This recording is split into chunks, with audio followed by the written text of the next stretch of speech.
सर्व खलविदम ब्रह्म, सब कुछ ब्रह्म है। तज्जला नीत, उसी में से पैदा होता है, उसी में आश्रय पाता है और उसी में विलीन हो जाता है।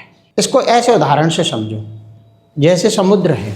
यदि आप समुद्र को गौर से देखोगे तो समुद्र में भिन्न भिन्न ऊंचाइयों की लहरें हैं। तो जो लहरें हैं वो क्या कर रही हैं? वो समुद्र में से पैदा हो रही हैं, समुद्र में ही आश्रय पा रही है और समुद्र में ही अंत में लीन हो रही हैं। इसी को कहा गया है कि सर्व खलविदम ब्रह्म, यानी सब कुछ समुद्र है।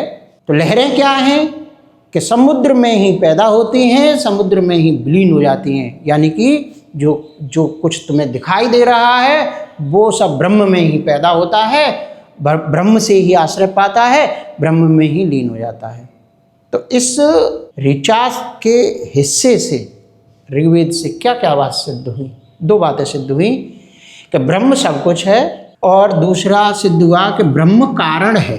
जब हम कहते हैं कि उसी में से पैदा हुआ है, उसी में विलीन हो रहा है, उसी में आश्रय पा रहा है, तो सबका कारण क्या है? वो है ब्रह्म।